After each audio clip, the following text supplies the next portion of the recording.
संदितो काशवगोत्रस्य श्रीमान रणजय गुह नियोगी आयु आरोग्य कामनया सत्यनारायण तुलसी अहं समर्पयामि साचंदनं तुलसी पत्र ओम नमस्ते गुरुवाय सत्यनारायण नमः काशवगोत्राय श्रीमती त्रीना गुह नियोगी आयु आरोग्य कामनया सत्यनारायण तुलसी अहं समर्पयामि साचंदनं तुलसी पत्र नमस्ते बहुरूपाय सत्यनारायणाय नमः वामे तस्मै पुष्पाय नमः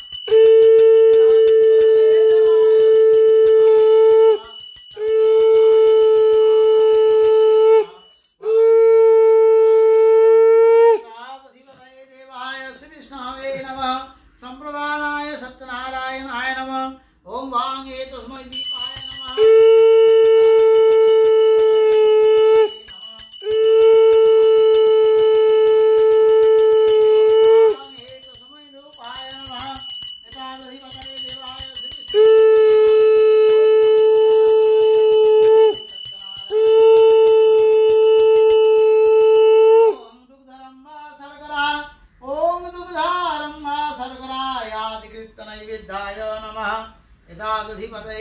देवाय श्री विष्णवे नमः संप्रदानाय सत्यनारायणाय नमः ओम मिष्टान्नादि भो नमः यथा फलमूलानि भो नमः एतादधिपतये देवाय श्री विष्णवे नमः संप्रदानाय सत्यनारायणाय नमः ओम पंचफलाय नमः एतादधिपतये देवाय श्री विष्णवे नमः संप्रदानाय सत्यनारायणाय नमः ओम फलतांबूलाय नमः एतादधिपतये देवाय श्री विष्णवे नमः संप्रदानाय सत्यनारायणाय नमः मंत्रहीनं क्रियाहीनं भक्तिहीनं जनार्दनं जात्पूजितं मया देव परिपूर्णं ददस्तु मे ओम साचंदनं गन्धपुष्पं ओम सत्यनारायणाय नमः ओम रामेश्वराय नमः साधुपदी रामेश्वराय नमः नैवेद्यं फलमूलानि मिष्टान्नादि ओम रामेश्वराय नमः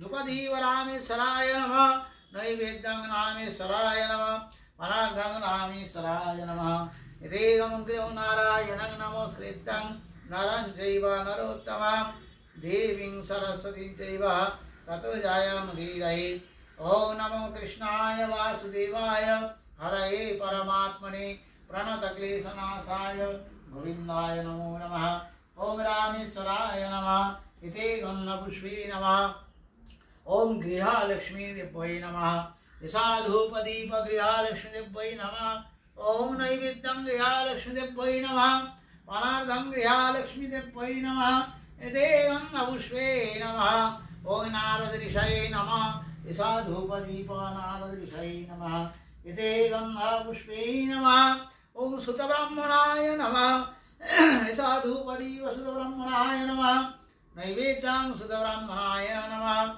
इति गन्धपुष्पे नमः ओम वासुदेवता कुलदेवता ग्रामदेवतादिभ्यो नमः ओम सर्ववास्तु मया देव सर्ववास्तुमयं जगत् पृथिवीधारस्तु विज्ञायो वासुदेव नमस्तुते ओम ग्रामदेवतादिभ्यो नमः धूपदीप ग्रामदेवतादिभ्यो नमः नैवेद्यं ग्रामदेवतादिभ्यो नमः आदित्यादि नवग्रहाय नमः मत्स्यादि दशावतारिभ्यो नमः कल्लादि दशमविद्यायै नमः ओम वाङ्गे तस्मै सहस्रवज्राय नमः एतादधिपतये देवाय श्री विष्णवे नमः संप्रदानाय ओम सत्यनारायणाय नमः ओम प्राणाय स्वाहा अपानाय स्वाहा व्यानाय स्वाहा ओम समानाय स्वाहा उदनाय स्वाहा ओम अमृता विधनमसि स्वाहा ओम वाङ्गे तस्मै परार्थदगाय नमः ओम वाङ्गे तस्मै परार्थदगाय नमः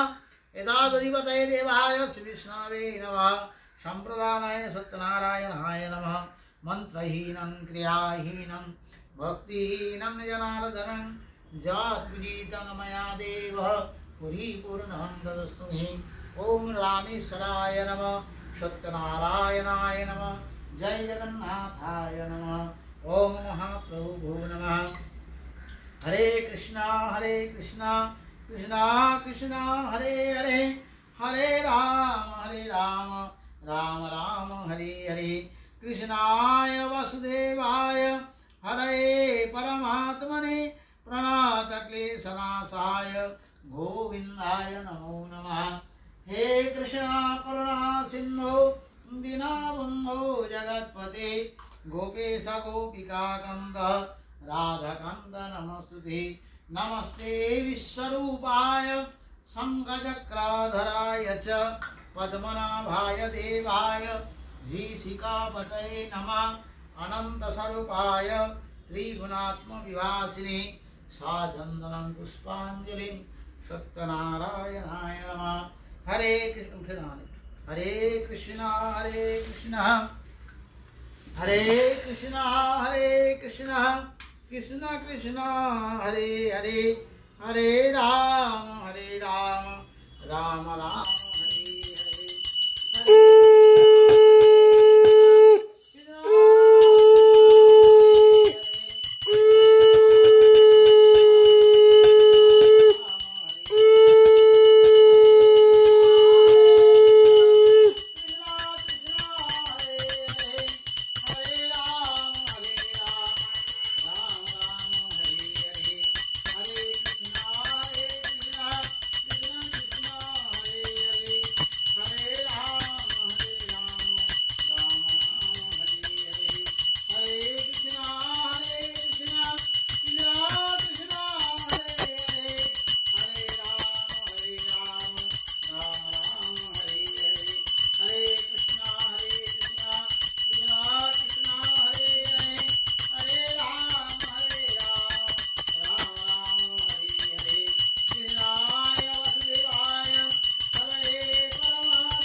আরতি নিয়েছো এখানে দাও দাও মা তুমি নিয়েছো দিয়ে ঠাকুরকে নমস্কার করো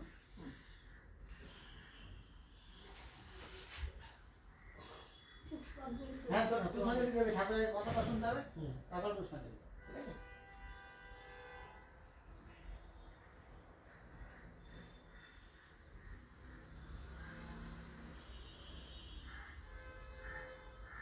তুমি নিচেটায় বসে নাও এটা ফুলটা নিয়ে বসো ঠাকুরের কথা শোনো কানে নিচে কানে উপরে বসো না রে বাপ, কিছু কমরে হয়ে গেলে কে তোমার সেবা করে বলো, বসো উপরে, উপরে বসো, কোনো চিন্তা নেই, তুমি উপরে বসছো, ঠাকুর উপরে বসে আছে, ঠিক আছে? নিজেকে ভালো রেখে ঠাকুরের ধর্ম করতে হবে, বুঝেছ? ঠাকুর বলেন তোমার নিজে বসতে, বলেছিল ঠাকুর নিজে বসতে বলেছে, তাহলে সুস্থ মতো ডাকলেই বলো। তোমাদের এই বয়সে আসার পরে নিজেদের শরীরটাকে রাখাই হচ্ছে পুজো, বুঝেছেন? কারো উপরে ভার না হয়ে নিজেদের শরীরটাকে ঠিক রাখতে হবে, কি গো? তাহলে হ্যাঁ, ঠাকুরের কথাটা শুনতে হবে, ঠিক আছে? ওম সত্যনারায়ণায় নমঃ, ওম সত্যনারায়ণায় নমঃ, ওম সত্যনারায়ণায় নমঃ। সত্য সত্য সত্যদে সর্বসিদ্ধি দাতা, বাঞ্ছা বড় বাড়ি লবণীতে ব্রত কথা, রসাল রসিক প্রিয় রমায় বিরাগে, বৃন্দারক বৃন্দাকে বন্দনা করি আগে, গুরু গণে গণেশে করিয়া প্রণিপাত, বন্দবন্যে বিপ্রবিধি বিষ্ণু বিষ্ণুঃ, কীর্তিলটায়া বন্দ গুরুর রহমণি, পরম সাদরে বন্দ জনক জননী, ঋষাবিত্রী সিন্ধুপুত্রী সরস্বতী শিবা, ঋষন্দ নক্ষত্র চন্দ্র সূর্য রাত্রি দিবা, কামাক্ষারে পরিণতি ধর্মরাজ সুতা, সর্ব মনসা বন্দ মহেশের সুতা, অষ্টবসু নবগ্রহ দশ দিগপাল, প্রণামিব বঞ্চনন পরম দয়াল, প্রণামিব পরাৎপর নদীর নিমাই, বীরভদ্র নিত্যানন্দ শিরূপ গোসাই, অপ্সরা কিন্নরী বন্দ ডাকিনী যোগিনী, ছায়রাগ ষড়ঋতু ছত্রিশরাগিনী, অতঃপর বন্দিনো রহিম রাম রূপ, ত্রিদশের নাদ বন্দ ভুবনের ভূপ, পরাণ কেতাবার কমলা সংহতি, সুবিকা পীরের পায় প্রচুর অপনতি, অপর যাতে পীর বন্দ জোড় করে, হরেন্দ্র নাগেন্দ্র ইন্দ্র কাপে যার ডরে, পরিশুদ্ধ পীরবন্দি কহি বিজরাম, সাকিম বরদ ভাটি যদুগ্রগ্রাম, জয় জয় সত্যবীর সনাতন দত্তগীর দেবদেব জগতের নাথ, কে জানে তোমার দত্ত, তুমি রাজ তুমি সত্য, তোমার চরণে পরিবার, সর্বযুগে সর্বময় চারি চরাচরে কয়, চন্দ্রচূড় চিন্তা চিন্তামণি, পূর্বে হয়ে দশমূর্তি করিলে আপন কীর্তি, সত্যবীর হইলে বিধানী, ছয় দর্শনে কয় এক ব্রহ্ম দুই নয়, জন্মজন্ম ভিন্ন ভিন্ন নাম, কলিতে যবন দুষ্ট, হিন্দুকে করিলে নষ্ট, দেখিয়া রহি মহিলা রাম, ব্রাহ্মণের করে ভেদ, ভুজালে মনের খেদ, রক্ষা করলে সৃষ্টি আপন হাত, এক চিত্তে অল্প ধনী দে তোমার সিন্নি মানে, হাসিল করহ তার কাম, দরিদ্র দিগের কাছে পূর্বকালে সত্য আছে, ভক্তবাক্য পালিবে আপনি, নায়কের হয়ে তুষ্ট, সিন্নিতে করহ দিষ্ট, শোনাও আপন ব্রতবাণী, তোমার অর্চনা যথা গুণের, তোমার অর্চনা যথা গুণের, তোমার অর্চনা যথা গুণের বিভাগ সদা, ওম ওম সত্যনারায়ণায় নমঃ। ওম তোমার নায়কের হয়ে তুষ্ট, সিন্নিতে করহ দুষ্ট, শোনাও আপন ব্রতবাণী, তোমার অর্চনা যথা দুঃখের বিনাশ তথা গাইতে গাওয়াইতে বা শুনে, তুমি রক্ষা করো তারে মহামারে মহাঘরে, মহারানী বনে রিপু স্থানে, দৃঢ় ভক্তি হইলে যার পাঠক না থাকে তার, মনোরথ সিদ্ধ হাতে হাতে, কহে দিজ রামেশ্বর বুদ্ধি কার্য করণর, হরি বলো মহের পীড়িতে। ওম সত্যনারায়ণায় নমঃ, ওম সত্যনারায়ণায় নমঃ, ওম সত্যনারায়ণায় নমঃ। বলুন হরে কৃষ্ণ কৃষ্ণ কৃষ্ণ হরে হরে, হরে রাম রাম রাম हरे हरे। बोलो सत्यनारायण भगवान की जय, सत्यनारायण भगवान की जय, सत्यनारायण भगवान की जय। भगवान सत्यनारायण শ্রীমুখে নারদ মুনিকে সত্যনারায়ণ ভগবানের কথা শুনিয়েছিলেন। কখন শুনিয়েছিলেন না, যখন কলিযুগ প্রারম্ভ হয়েছিল, শুরু হয়েছিল, যখন রাজা পরীক্ষিত মারা গেলেন, তারপরে কলিযুগের শুরু হয়। কৃষ্ণের হচ্ছে নাতি পরীক্ষিত, রাজা পরীক্ষিত। তো যখন কলিযুগ শুরু হচ্ছে তার আগে রাজা পরীক্ষিত এই পৃথিবীর রাজা ছিলেন। তো রাজা পরীক্ষিত প্রজাদের সুখ সুবিধা দেখার জন্য রাজগদ্দি থেকে নেমে সাধারণ মানুষের বেশ ধরে তিনি গ্রামে নগরে ঘুরতেন ছদ্মবেশে, যাতে কোনো মানুষ কষ্ট না পায়। অ্যাকচুয়ালি কে কষ্টে আছে সেটা দেখার জন্য। তো একদিন গ্রামে নগরে ঘুরতে ঘুরতে দেখছে একজন কিষান চাষি জমিতে হাল দিচ্ছে চাষ করার জন্য। তো দেখছে দূর থেকে রাজা পরীক্ষিত সেই কিষান, সেই কৃষক, সেই গরুটাকে খুব মারছে। গরুটা হালটাকে নিয়ে আগে যেতে পারছে না, জমিতে আসতে পারছে না। তো সামনে গিয়ে দেখছে রাজা পরীক্ষিত যে গরুটা যে কাজ করতে পারছে না, তার কারণ হচ্ছে গরুর 4টে পা, তার মধ্যে 3টে পা বাঁধা ভেঙে গেছে, একটা পায়ে কোনো রকম করে দাঁড়িয়ে আছে। তো নিজের ভারটা সহন করার তার ক্ষমতা নেই, তাহলে সে চাষটা করে দেবে কি করে কিষানের? তাই পাচ্ছে না বলে কিষান তাকে মারছে। তখন ওই কিষানকে রাজা পরীক্ষিত দিয়ে বলছে, পশু পাখিদের হয়তো বুদ্ধি নেই, তুমি তো মানুষ, সর্বোত্তম জীব হচ্ছে মানুষ, তাহলে তুমি মানুষ হয়ে একটা অবলা পশুর উপরে এরকম অত্যাচার করছো না? তুমি কি দেখতে পাচ্ছ না 3টে পা ভাঙা? এই কথা শুনে, রাজা পরীক্ষিতের কথা শুনে ওই যে কিষান, যে চাষি, সে হাসছে। আর রাজা পরীক্ষিতকে কি জবাব দিচ্ছে যে আমি আমার কাজ করছি, তোমার বলার কি আছে? আর যেও যেমন কলিযুগের মানুষকে কিছু বলতে গেলে বলে তোমায় এত আর জ্ঞান নিতে হবে না, আমি আমার ঠিক আছে। কেউ কারো জ্ঞান নিতে চায় না, সবাই জ্ঞান দিতে চায়।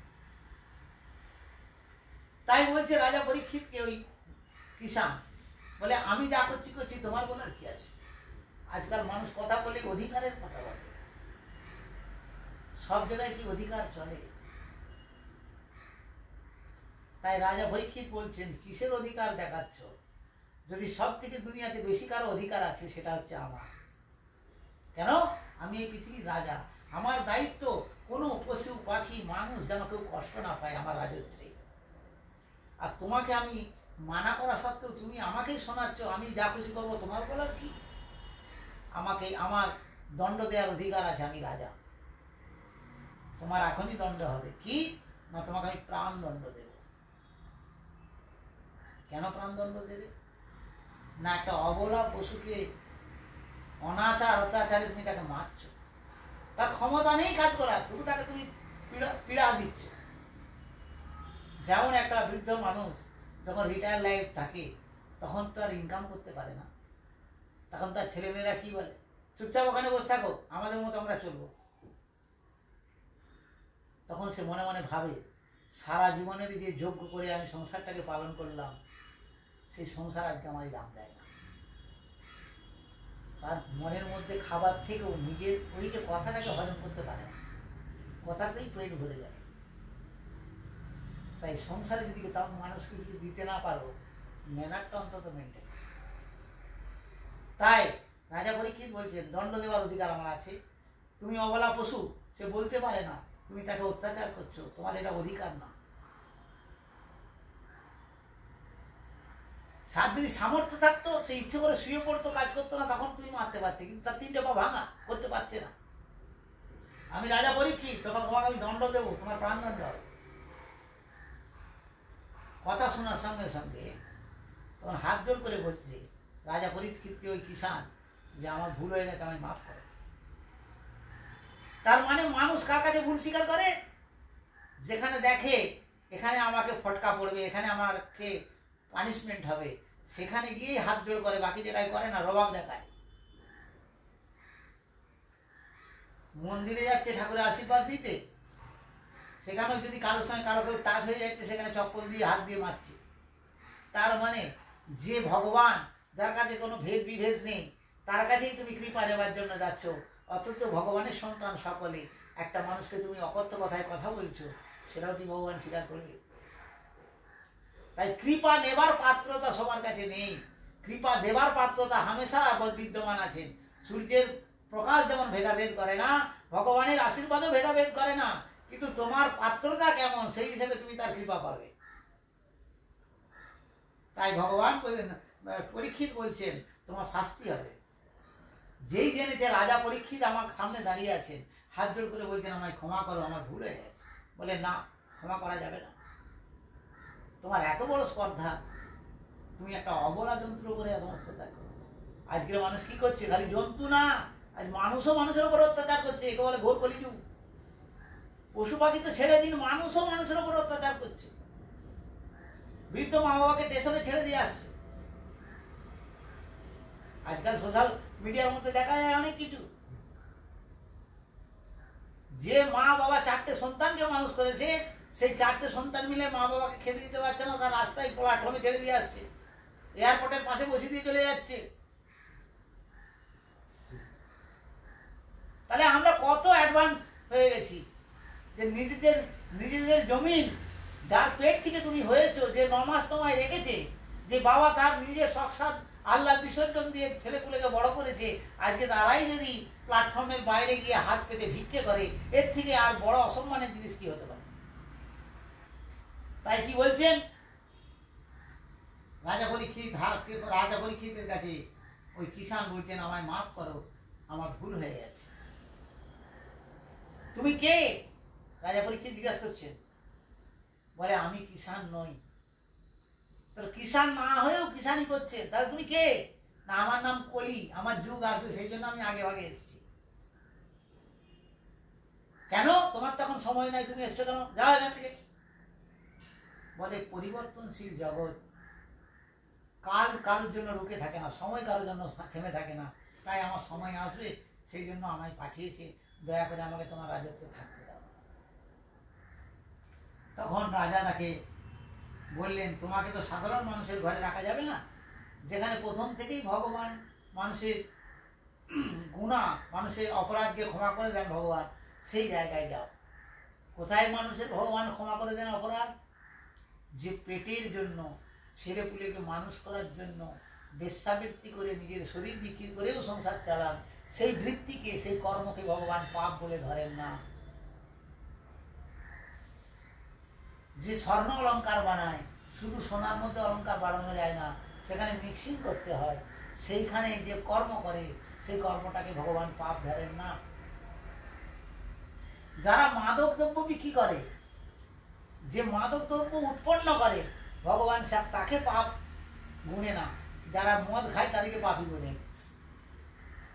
জিজ্ঞাসা করুন কেন? না, যারা মদ বানাচ্ছে তারা পাপী নয়, যারা মদ খেয়ে কাজ করছে সেগুলো পাপ করছে। তার মানে তুমি জানো এটা জাহের, এটা যদি আমি খেতিতে স্প্রে করি তাহলে আমার ফসলটা ভালো হবে, ওই বিষটাই যদি কেউ মানুষ খেয়ে নেয় সে মরে যায়। অনেক মানুষ অনেক রকম দাগা পেয়ে আপসেট হয়ে নেশাবৃত্তি গ্রহণ করে, সেটা আলাদা জিনিস। কিন্তু কেউ নেশা করে পরের মেয়ে ছেলের ইজ্জত ক্যাথরা করবে, সেই জিনিসগুলো তো পাপের জিনিস না। এই কর্মের মধ্যে ধর্ম অধর্ম জড়িয়ে রয়েছে। তাই বলছেন যে যারা স্বর্ণ ব্যবসায়ী, যারা মাদকদ্রব্য বিক্রি করে, যারা বেশ্যাবৃত্তি করে, তাদের পাপ ভগবান নেয় না। তাহলে কি সবাই বেশ্যাবৃত্তি করবে? কিন্তু না, পরিস্থিতির চাপে পড়ে শুধু নিজের জীবন ধারণ করার জন্য যে নিজের দেহ বিক্রি করে, সেই কর্মকে ভগবান পাপ কর্ম হিসেবে ধরছেন। মানুষ আগে পেটে খাবে, তারপরে একটু পয়সা জমলে তবে সোনা কিনবে। তাই পেট মেরে তো কেউ সোনা স্বর্ণ ব্যবসায়ী বড় লোক হচ্ছে না। তুমি তোমার সকাল্লা পুরো করার জন্য সোনা কিনতে যাচ্ছ, অর্থাৎ সেখানে যদি কিছু গলত করে সেখানে পাপ হচ্ছে না। তো এই জন্য ভগবান বললেন, এই পরীক্ষিত বললেন কলিকে, তখন কলিকে বললেন তুমি ওই জায়গায় গিয়ে থাকো, ওখানে তুমি থাকলে সমাজ দূষিত হবে না। কিন্তু রাজা পরীক্ষিত মারা যাওয়ার পরে কলি তার নিজের প্রসার করলেন, নিজের বিস্তার করলেন। কলি তখন থেকে শুরু হলো। আজকে সকল মানুষের সংসারে কলি প্রবেশ করেছে। কলি মানে কি? মানুষের অহংকার, মানুষের লোভ, মানুষের হিংসা, মানুষের রাগ, এগুলো হচ্ছে মানুষের কলি। যখন তোমার ম্যানারের মধ্যে অহংকার আসবে, যখন তোমার ম্যানারের আচরণের মধ্যে তোমার হিংসা আসবে, তখনই তুমি পাপ কর্ম শুরু করবে। কোনো ভালো মানুষ তার পাপ করে না। তাই বলছে কলির প্রভাবে আজকে সংসারে সবাই কিন্তু দুঃখী, কেউ সুখী না। এখানে সব থেকে বড় লোক হচ্ছে মুকেশ আম্বানি, বুঝলে? জিও কোম্পানির যে মালিক, সেই মুকেশ আম্বানিও গণপতির কাছে যে এমন করছে, ঠাকুর আমায় রক্ষা করো। তার মানে কারো সিকিউরিটি নেই। পয়সায় যদি শান্তির মূল উৎস হতো, তাহলে সে কেন গণপতির কাছে গিয়ে হাত জোড়ো করছে? যেখানে হাত জোড়ো করে গণপতিকে নমস্কার করছে, সেই গণেশের মাথায় ওই ছোট ছেলে সোনার মুকুটটা দিয়েছে, দান করেছে, বুঝলে? লালবাগের রাজা বলে সেই গণেশকে। সেই লালবাগের রাজার কাছে যেয়ে ওই মুকেশ আম্বানি হাত জোড় করছে। তার মানে তার অন্তরাত্মা কোথাও না কোথাও কিছু না কিছু গলদ করেছে। সেই গলদটা মানুষকে বলা যায় না, ভগবানকে বলা যায়। তার ছোট ছেলেটাকে রোজ ইঞ্জেকশন দিতে হয়, তবে সে বালক বেঁচে আছে। এমন কিছু রোগ আছে তার কাছে। তাহলে সুখী কেউ। সুখ কোথায় পাওয়া যায় না? যে তিনি পরমানন্দ, সুখের উৎস ভগবান, তাকে ডাকলে তবে সুখ পাওয়া যায়। সুখ বাজারের বস্তু না। তাই জন্য বলছে কি, আজকে কলির প্রভাবে সব মানুষ দুঃখী। নারদ মুনি এসছেন এই কলির সংসারে রূপ বদল করে, আর সকলে ঘরে খোঁজ নিতে এসছে কে কেমন আছে। তাই সকলে একই কথা বলছে, সবই আছে বাবা, সুখ নেই। কোথাও যেন একটা ভয় কাজ করছে। তাহলে কি হবে? নারদ মুনিকে সবাই জিজ্ঞাসা করছে যে ভগবানকে ডাকো। তো মানুষ কি বলছে? আজকের মানুষ ভগবানকে অনেক ডাকছি, যারা না ডাকছে তাদের বেশি শুনছে, যারা ডাকছে তাদের শুনছেই না। তো ভগবানের কাছে গিয়ে নারদ মুনি ভগবানকে ব্লেম করছেন, কমপ্লেন করছেন ভগবানকে, যে তুমি যারা চোর তাদের আরো ধন দিচ্ছ, আর যারা ধনের জন্য তোমাকে পুজো করছে তাদেরকে আরো ভিখারি করছে। এইগুলো কি তুমি করছো? কাজ তুমি তো দাতা কৃষ্ণ, তুমি দাতা হয়ে সবাইকে তো সমানভাবে দেবে, কারো বেশি কারো কম কেন? তো ভগবান হাসছে, বলে আমি দাতা ঠিকই, কিন্তু যে যার প্রারব্ধ নিয়ে জন্মেছে, সে কারো প্রারব্ধের কর্ম অনুযায়ী সে সাজা ভোগ করছে। কেউ কানা খড়া জন্ম নিচ্ছে, আবার কেউ সোনার চামচ নিয়ে মুখে জন্ম নিচ্ছে। তাই কোন সংসারে কে যাবে সেটা উপর থেকেই নির্ধারণ হচ্ছে। বাপের 4টে ছেলে, কেউ বড় অফিসার, আবার কেউ দোকান করে সংসার চালাচ্ছে। সবাই তো সমান হবে না। তাতে কি বাপের কোনো দোষ আছে? না, তার প্রারব্ধের দোষ, তার কর্মের দোষ। তাই ভগবান হাসছেন আর বলছেন যে যে যার কর্ম সে তার করবে, ভোগ তাকে সেই করবে, আর অন্য কেউ করবে না। তাই নারদ মুনিকে ভগবান বলছেন তুমি যাও, সকলকে আদেশ করো যে যারা ভগবানকে ডাকবে, যারা মনে প্রায়শ্চিত্ত করবে, বলবে আর কোনোদিন আমি গুনাহ করবো না, আর কোনোদিন অপরাধ করবো না, ভগবান তাদের মাফ করবে। কুম্ভ মেলায় যে হুড়োহুড়ি করে স্নান করব পাপ ধোয়ার জন্য, আবার কুম্ভ মেলা সারা হয়ে যাওয়ার পরে এসে আবার পাপ করব, তো কতবার গঙ্গা তোমার পা ধুবে, পাপ ধুয়ে নেবে। গঙ্গার জলে কোনোদিন আগে কোনো ব্যাকটেরিয়া হতো না, এখন গঙ্গার জল লাগলে ব্যাকটেরিয়া হয়ে যায়। কেন? আমাদের মতো কোম্পানির মালিকেরা বড় বড় নালা করে যত কিছু দূষিত জল ওই গঙ্গার মধ্যে প্রবেশ করাচ্ছে, আর বিসলারির বটল বিক্রি করছে, গঙ্গার জল দূষিত করে দিচ্ছে। বিসলারির থেকেও ভালো জল ছিল গঙ্গার জল। তাই আমরা আমাদের নিজেদের পায়ে কুড়োল মারছি, আর দোষ ভগবানকে দিচ্ছি। তাই বলছেন কি, নারদ মুনিকে বলার পরে ভগবানে বললেন যাও যে সংসারে সবাইকে বলো। তো নারদ মুনি ভগবানকে বলছেন এই যে সিন্নি দিয়ে প্রথমে কে পুজো করেছে? তখন ভগবান শ্রীমুখে ওই রামেশ্বরী পাঁচালী বলেছিলেন, এই যে রামেশ্বর ভগবান, ইনি কি করতেন? আগে ওনার যে বায়োগ্রাফি, উনি আগে ভিক্ষে করতেন, বুঝেছেন? তো একদিন এমন হলো, নিজের নিত্য শালিগ্রাম শিলার পুজো করার পর সংসারে ভিক্ষে করতে গিয়ে দেখলেন একদিন কোথাও আর ভিক্ষে পেলেন না। ক্লান্ত হয়ে গাছের তলায় বসে বসে সন্ধ্যার সময় কাঁদছে যে প্রভু, সংসার আজকে আমায় সবাই দূর দূর করে তাড়িয়ে দিয়েছে, এক মুঠো ভিক্ষা অন্ন সংগ্রহ করতে পারিনি, সংসার আমার অভুক্ত। আজ তুমি যদি দয়া না করো, আমার মরণ ছাড়া পথ নেই।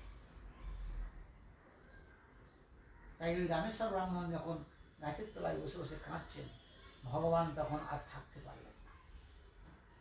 যে মানুষ অভাবের জ্বালায় কি না করে, কিন্তু এই মানুষটা কি করছে? অভাবের জ্বালায় কোথাও চুরি করতে যাচ্ছে না, কাউকে ঠকাচ্ছে না, কাউকে মিথ্যে বলছেন না, কারো কাছে হাত পাচ্ছেন না, নিজেকে করছেন যে আমার মতো অবাকা কে আছে, আমার হাতে কোনো কর্ম নেই, ভিক্ষে করে আর কি দিন চলে।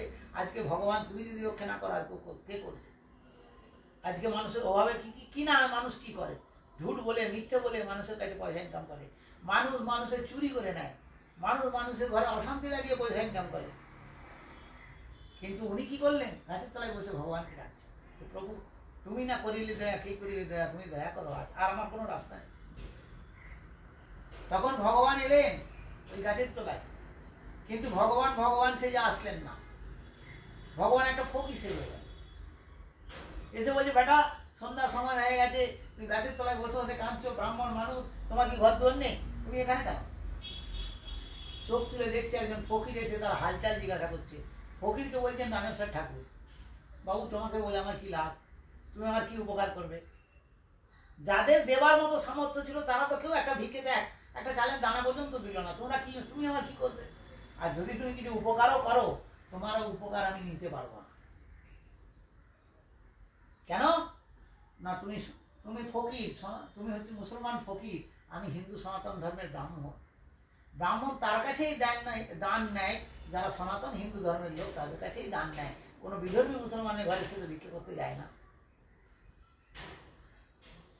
তখন ফকির বলছে ব্রাহ্মণকে, ওই রামেশ্বর ঠাকুরকে, আরে আমার কাছে নেবে না ঠিক আছে, কিন্তু এমন একটা উপায় বলতে পারি না, তোমাকে আর জীবনে ভিক্ষে করতে হবে না। তাহলে কি উপায়? এতদিন তো ভগবান ভগবানের নাম নিয়ে লোকের ঘরে ভিক্ষে করলে, আজকে আমি তোমাকে যেটা বলছি সেটা করো, তোমাকে আর জীবনে ভিক্ষেই করতে হবে না। কি না, আমার ঠাকুর হচ্ছেন রহিম, তার নাম। রহিমের কাছে গেলে তোমাকে রহিম রাহেম করবে, তোমার ভালো করবে আল্লাহর কাছে গেলে। ব্রাহ্মণ বলছেন যবনের কার্য সে তো ব্রাহ্মণের নয়। যে ধর্মে যে সমাজে আমি বাস করি সেখানে আমরা নারায়ণকে ভগবান ইষ্ট বলে মানি। আজকে নিজের স্বার্থের জন্য নিজের ধর্ম ছেড়ে আল্লাহকে ডাকবো কি করে? আমি তো পারবো না। ফকির বলছে, আরে রাম আর রহিমের মধ্যে কোনো ভেদ নেই, তুই যদি রহিমের কাছে যাস তোর কোনো কিছু ক্ষতি হবে না। ব্রাহ্মণ বলছেন ওই ফকিরকে, রাম রহিমে যদি কোনো ভেদই নেই, তাহলে আমি রামকে তো মানি, রাম কেন কৃপা করবে না, কেন তো রহিমের দৌড়ে যেতে হবে? ভগবান আর ভক্তের মধ্যে কষাকষি চলছে, কে জিততে পারে? ভগবান দেখছেন তর্ক তো ভালোই দিচ্ছে, কিছু বলার নেই। তখন ফকিরকে বলছেন ব্রাহ্মণ, তুমি তো এত বড় বড় কথা বলছো, তুমি কে, তোমার পরিচয় করো। ফকির হলেও তার মা বাপ তো আছে, কোথায় গ্রাম সেটাও তো একটা আইডেন্টিটি তো আছে। ফকির বলছে, তুই কি মনে করেছিস আমি ফকির? বলে, তুমি তো কি তোমার ফকির তো দেখাচ্ছে, লুঙ্গি পরে আছো, কাঁধে ঝোলা। ব্রাহ্মণকে ওই ফকির বলছেন, ফকির হইন আমি তোমারে কারণ, তোর কারণে আমি ফকির হয়েছি। ব্রাহ্মণ তো আরো রেগে গেছে, কিছু নিলাম না, কিছু দিলে না, আমি আগেই না বললাম আমার কিছু চাই না, আর তুমি বললে আমার জন্য ফকির হয়ে গেছে। লোক বলে না দিয়েই ফকির, তো তুমি তো কিছুই দিলে না, তো ফকির হলে কেন, আমার জন্য কেন ফকির হলে? তো ভগবানের যে শব্দ ব্রহ্ম, তার অনেক রকম অর্থ হয়, জায়গা বিশেষে সময় বিশেষে অর্থ চেঞ্জ হয়ে যায়। তাই ভগবান বলছেন, তোমারে কারণ হইল আমি ফকির, কারণ যে কিছু চায় না ভগবান তাকে চায়। যেমন সুদামা ছিলেন, ভগবানের সঙ্গে মিলে এসছেন, 3 দিন তার কাছে রয়েছেন, কিন্তু চাইতে পারলেন না, তো ভগবান তখন দিতে বাধ্য। যেমন সুদামাপুরী সেই রকমই সুদামা, যেমন দ্বারিকাপুরী সেই রকমই সুদামার গ্রামে সুদামাপুরী বানিয়ে দিয়েছে। তাই ভগবান কি বললেন, যে ফকির হইল আমি তোমারে কারণ, আমি তোর জন্য ফকির। ব্রাহ্মণ কিছুই বুঝতে পারছে না, তখন বলছেন আমার কারণে ফকির হওয়ার কোনো দরকার নেই, আসল পরিচয় বলো, আসল পরিচয় কি তোমার বলো, তোমার বাবার নাম কি? বলছেন ফকির, মক্কা রহিম আমি অযোধ্যা রাম। আরো রেগে গেছেন ব্রাহ্মণ, বলে এত বড় দুস্পর্ধা তোমার, নিজেকে ভগবান বলে দাবি করছো। মানুষ কোনোদিন ভগবান হতে পারে না। সত্যি কে তুমি বলো। যখন তাকে সত্যি কে বলে যখন ভগবানকে জিজ্ঞাসা করছেন ব্রাহ্মণ, ব্রাহ্মণের কথাই তো ভগবান আরো সন্তুষ্ট হয়ে গেছেন, যে পয়সার কারণে নিজের ধর্মকে ত্যাগ করছে না, ইষ্টের প্রতি এত বিশ্বাস যে বলছি রহিমের কাছে গেলে রহিম করবে, তবুও যাচ্ছে না।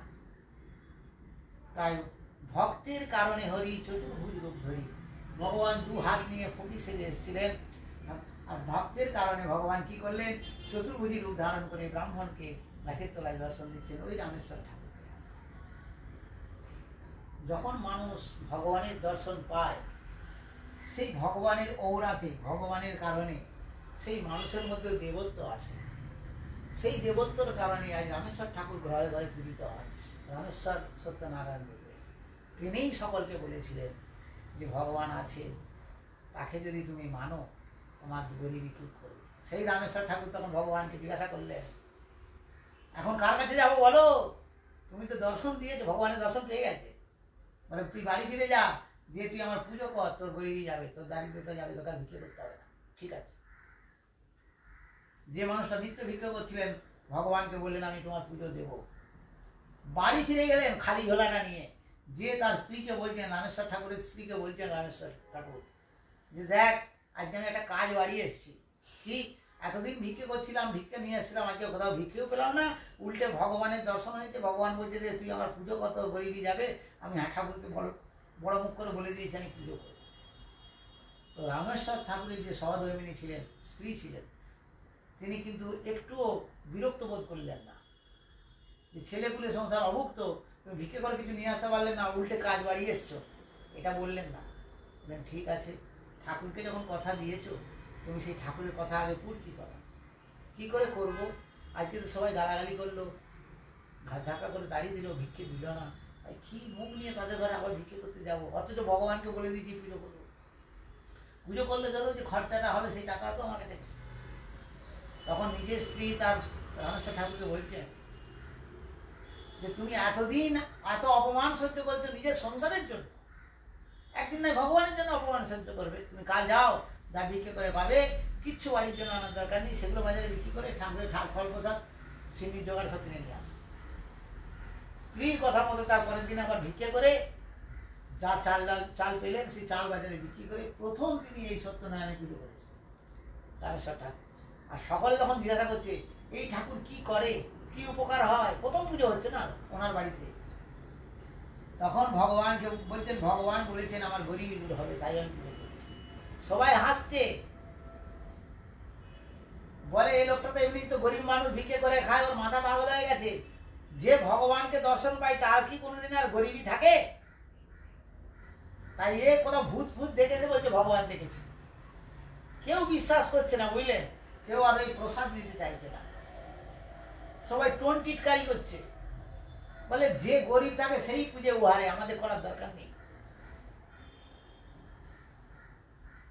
সকলকে যখন প্রসাদ দিতে যাচ্ছে কেউ আর হাত পেতে দিচ্ছে না।